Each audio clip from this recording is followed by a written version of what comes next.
father of our pastor. And when that pastor and I put that math together, we both were quite pleased. I believe all 5 children, and maybe Jeff was not, but I believe all 5 of us were baptized at West 2nd Avenue. I can visualize, I was an infant. This was in the summer of 1953, but I can visualize my baptism. I can visualize all the Hildreths sitting in a row, all 8 of you, and Mom was in the front with Dad. And the Hildreth grandparents were there. And my Finney grandparents were probably in the back sweating and squirming because they were inside of a church, but it's all right. That's how, in my mind, I picture my baptism with all those family around. Now, Jeff, you might have been baptized when we lived on the east side, but the rest of them, I'm pretty sure you were all at West 2nd Avenue. Now, when Mom was born, the United States economy was in a depression. And I think Mom was careful with money all her life because I think she remembered, not being born, but she remembered the early days of not having a whole lot during the Depression. The Hildreth family dairy farm was in Marietta, and I don't know much about the Hildreth dairy farm, so the Hildreths, y'all can fill me in later. But they wound up coming to Columbus, and they lived for many, many years on Harrison Avenue in the area between what we today call Goodale and Ohio State campus. And I believe that's the short north. Do we call that now the short north? Okay. The Columbus people are nodding their head. So they lived in a yuppie part of town before it was a yuppie part of town. Mom would go on to Everett Junior High, where her school friends included a young girl named Shirley Drum. Remember her? She and Jerry were married for many years, 4 children, 2 of them here today. And at the same time, Dad attended Starling Junior High on the near west side of Columbus, where one of his friends included young Gerald Hoffman. Mom and Dad met in high school at Central High School in Columbus, whose building now forms part of COSI, the Center of Science and Industry. Part of that building is the old Central High School building. And there was, the last time I was there, a picture of Dad back in the back when here's the Central High School stuff and was one of the class plays, and there was Dad in costume. They met, and it was a government or a civics class, I'm not sure which, but it was a government kind of class. Is where their first time we were together. And I think it's irony that they met in a civics class, in that, over their lifetimes, they swapped political parties. Mom grew up in a Republican family. Dad's parents were Democrats, and over their 30-some years of marriage, they crossed in the middle and each went to the other side. They graduated from high school in 1951, married November 9th of that year. So there they were, 2 18-year-olds growing up. Now, Dad told a funny story about their wedding, which I will not share now, but if y'all want to hear it, then ask me later. Anyway, Dad wound up being a sheet metal worker for North American Aviation, their plant in Fort Columbus, and he helped build airplanes. And that began Dad's career in aerospace. Mom became pregnant after a few months of marriage, and in 1953, March of 1953, she became a 19-year-old mother caring for a child prodigy. Okay. Okay.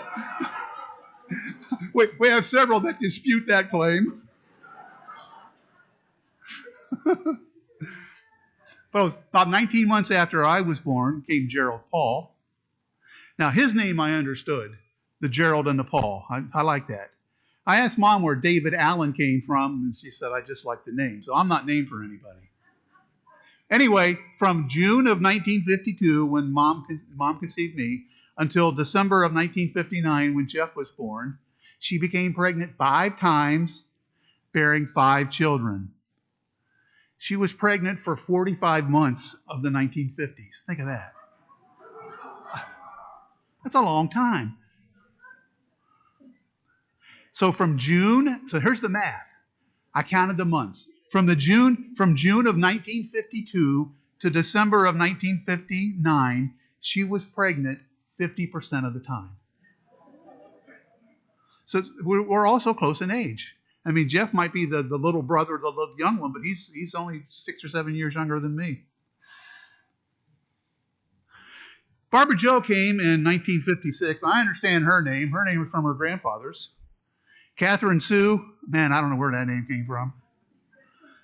And then lastly, Jeffrey Bryan. I have no idea, but I think you surprised him. And you continue to surprise us. By the time Jeff was born, we lived in Amvet Village in Mifflin Township of Columbus. Amvet Village was a housing unit designed and built for World War II vets. It was GI housing. Now, Dad never served. Jerry did, but Dad never served in the military. So they bought the house from a vet, or they bought the house from someone who bought the house from a vet.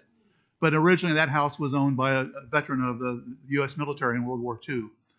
And Amvet Village had all these English-sounding names, the street names. There was Argyle Drive, Vendome Drive, Lancashire Drive, or road, Lancashire Road, Devonshire Road, and then there was this one. And we demonstrated our grasp of the world every day. The famed river that flows through London is the Thames, Thames. To the Columbus people in Amvet Village, it was Thames. We called it Thames Drive. Honest up. We did. I think we lived there when Kathy was born. I know we were there when Jeff was born. And we were there until 1966, when Dad took a job in management with Aranca Inc., the aircraft manufacturer in Middletown, and we moved here to Germantown, Ohio. That's about when Jeff started the first grade or second grade. Yeah. For 1 year, we lived in a farm out on Harris Road. We rented that. And then Mom and Dad bought the house on Main Street. And some of you may remember the house on the hill on Main Street, right over here, on the steep hill. Yeah, we were in that. And our granny, Dad's mother, she lived in part of the place was her unit. And then we filled the rest of the house. And we lived, or they lived, because I was long gone by then. We lived until Jeff graduated from high school and did his college career at Ohio University, where Ed Hinkle tried to keep him square. How'd you do? That speaks for itself, yes. Ed and Jeff were roommates in college. And Ed says, boy, I got to have another Finney roommate, so he married one.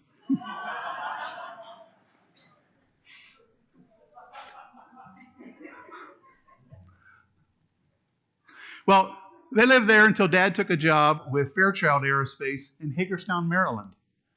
And Mom and Dad uprooted, took Jeff, who was first year of college. Kathy, you went with them as well, I think, for a little while. And they went and they moved to the foothills around Hagerstown, Maryland. They were a little bit north in Pennsylvania, in Greencastle, Pennsylvania. And they bought a home in Greencastle. And they told me they bought it because Greencastle reminded them of Germantown, Ohio. And they stayed there. Dad stayed with Fairchild Aerospace. And they lived there for a few years. And then they had what I think, and I don't know that Mom ever told me this, but I think they then had one of the best years of their marriage. For Dad was assigned by Fairchild to go to Boeing, Seattle. And they spent a year in the Pacific Northwest in the Seattle area living on an expense account. And they used the expense account. So Mom went out and was with Dad, and they lived up the expense account. The only expense they had at home was their home in Greencastle, which they entrusted to their 19-year-old son. Carter, ask your dad about the years in that. Mom says don't. But he lived on his own in the house in Greencastle, Pennsylvania. And Mom said don't ask. Well, so they enjoyed that year in Seattle. They really did. It was just a great year for them. Dad's job was kind of low pressure, and he never had to work weekends. And they did all the day trips. They saw everything in and around Seattle. But after that assignment ended and he had to return to the Hagerstown plant, they looked at each other and said, let's go back to Ohio.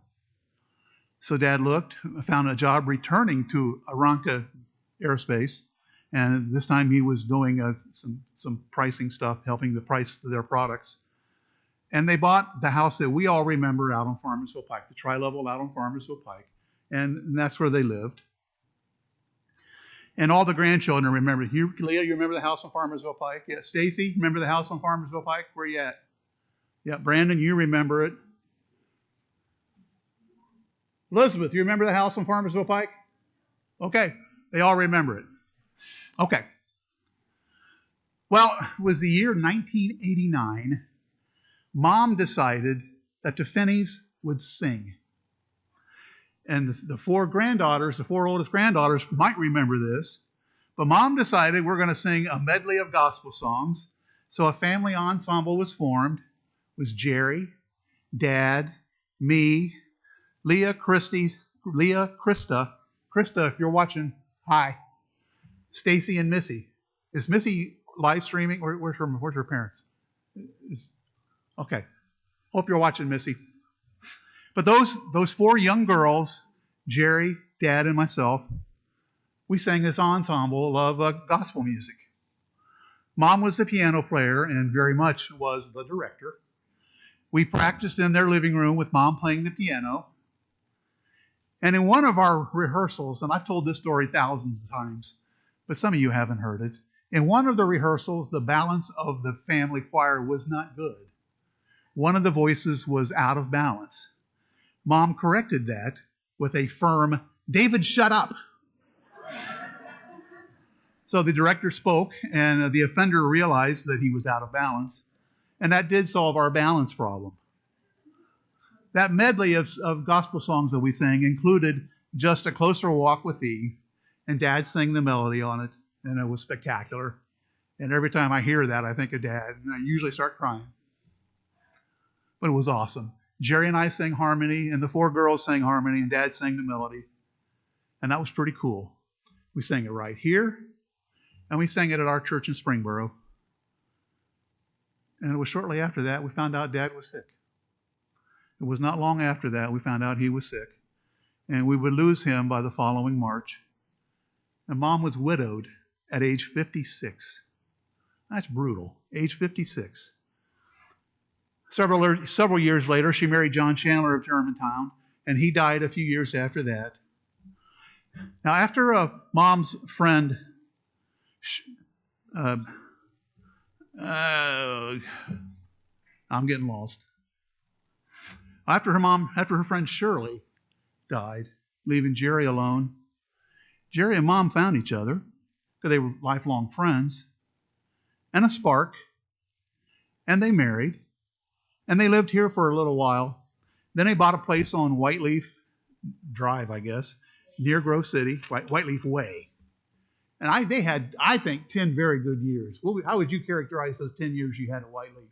I thought they were awesome. That's very much what I thought.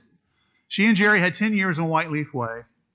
And it was just this summer, the Hoffman kids and the Finney kids thought, well, we may need to change some stuff and make things a little safer. So they moved to Story Point, Grove City. But now, I'm going to stop being funny, or trying to be funny. I want to talk about our grief. Barbara, I told you I was going to talk about grief. For you hurt. I hurt.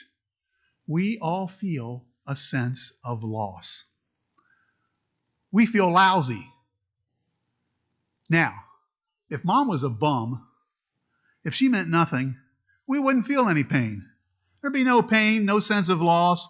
There'd be no big deal to lose her. But that's not the case. We hurt so because that is the highest tribute we can pay to Mom.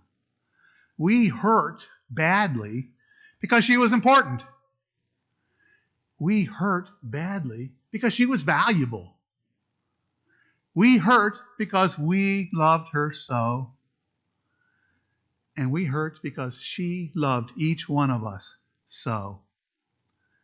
Our pain is a reflection of just what Mom, Grandma, Great-Grandma, Sis, OB, Olive, our pain is a reflection of what she meant to us. Now, Tori read Paul's love letter from 1 Corinthians earlier. And I very much wanted that read today.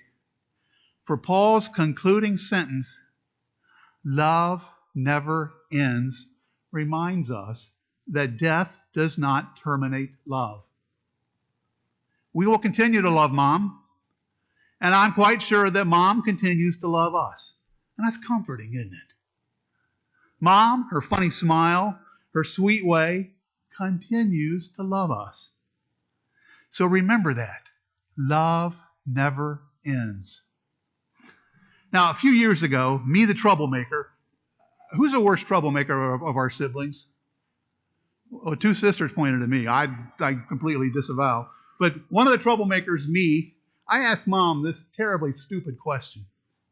Now remember, Mom was the oldest of 9 children, and she went on to have 5 of her own children, and 12, by my count, grandchildren, is that right? And 8 great-grandchildren, did I get that right? So all these people in her family, I said, Mom, who do you love the most? Got to be, right? Mom, who do you love the most? And she gave the most beautiful, the most thoughtful answer, and I am so proud of her for this answer. Mom, who do you love the most? She said, I love the most today, the ones that needs it the most today. It may change tomorrow. Someone else may need it more tomorrow. But today, I'm going to love the most the one that needs it today. And I'm thinking of you too. You want that right now, don't you? Yeah. She loves you the most. Tomorrow's my turn, but today, she loves you the most. The one who needs it the most. How profound, huh? That's just brilliant. I was being a wise guy, and she came up with that beautiful answer. I love the most the one who needs it the most. I don't know what tomorrow's going to bring, and I may love somebody else more, but today I love the one who is struggling the most, the one who needs it the most. So I want you to know this. Love never ends. Amen. I'd like to sing, It Is Well With the Soul, my soul. I could go on 20 minutes talking about what this hymn means, but we won't. Let's just stand if you'd like and sing, It Is Well With My Soul.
Tomorrow at 11 a.m., Mom's cremains will be laid to rest next to Dad, Germantown Cemetery. Y'all are invited to be very brief service there, 11 o'clock, Germantown Cemetery. And hear this benediction. Now may the Father, from whom every family in heaven and on earth is named, according to the riches of God's glory, grant you to be strengthened with might through God's Spirit in your inner being, that Christ may dwell in your hearts through faith, that you, being rooted and grounded in love, may be able to comprehend with all the saints what is the breadth and length and height and depth, and to know that the love of Christ, which surpasses knowledge, that you may be filled with the fullness of God. Amen. Go in peace.